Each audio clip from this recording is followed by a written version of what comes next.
Hey guys, today I'll be doing a review on the Koosh Vortex Tornado. This blaster was released in 1998 and it does not fire foam darts.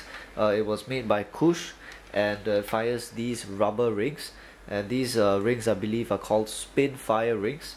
So yep, I'll just go through the blaster now. As you can see, it's purple in color. My camera might make it a bit more bluish, but it's actually quite purple, and I have a few of them now. This is my third one.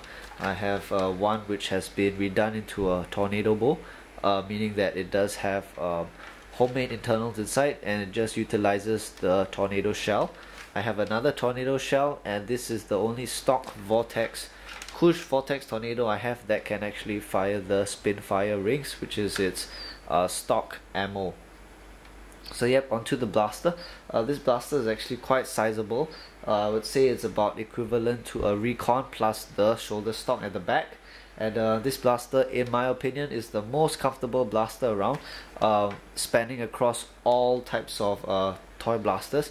That is Buzz Bee, Nerf, the Nerf Super Soakers, the Nerf Vortex, so on and so forth.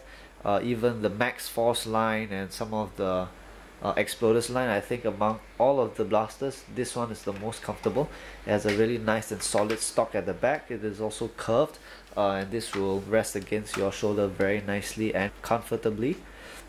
The handle is very nice. I'm sure it can take up to adult size hands. Shouldn't have a problem with that. Trigger pull is very nice and easy as well. Over at the front here, you can see there are four ring compartments. Yep, you can just store your rings over here, and you gotta just pinch them slightly and slot them in. Alright, and at the top here there's a flip up sight. I guess that's what you would call it, and this is how it will look like from a first person kind of view. Alright, over here is the priming handle, and I guess you would call this a spring powered blaster. How it works is that you would prime it backwards like this, and there's also a retractable spring that helps pull the priming handle back to its original position. And in order to load this blaster, you gotta actually pull back this slider, which is very troublesome and time consuming.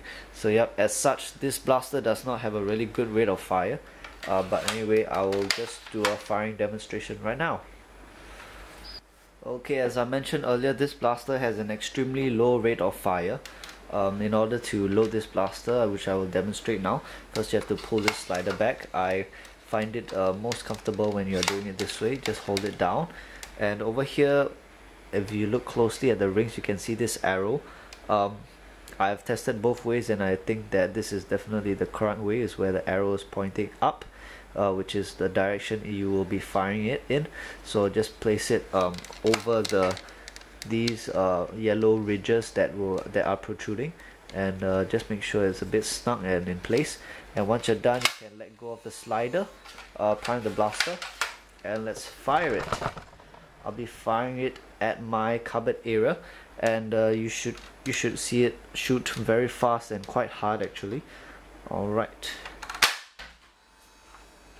Okay, don't know if you guys saw that. I'll just shoot it 3 more times with the remaining 3 rings I have.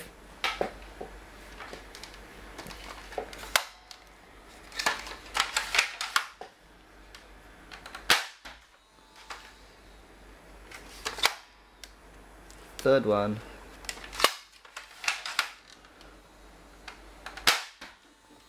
And the last one.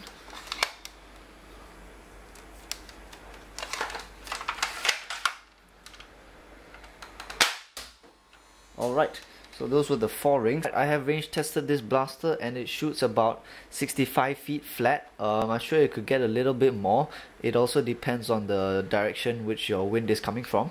So yeah, this blaster has a really good range. It's very powerful. The only bad thing is that it can only shoot the stock Vortex Tornado rings, which are really quite hard to acquire, and therefore very limited, so you don't really get a lot of shots out of it. Another downside is that these rings sort of glide through the air, so if there's a change in direction of the wind, it is very likely that your tornado rings will suddenly change direction or swerve in another direction. Therefore, it will not be as accurate as you would like it to be.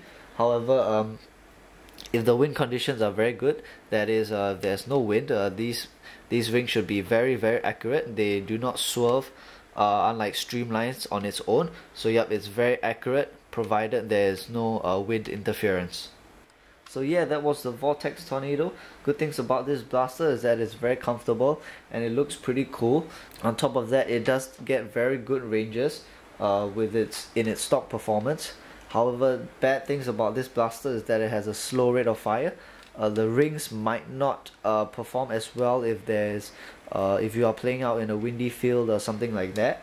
And rings are also hard to acquire, so therefore you have very limited ammo.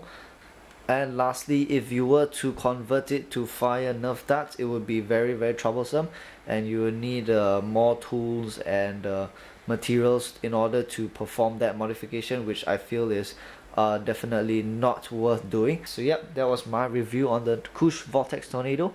Give me a thumbs up if you like the review, and thanks for watching.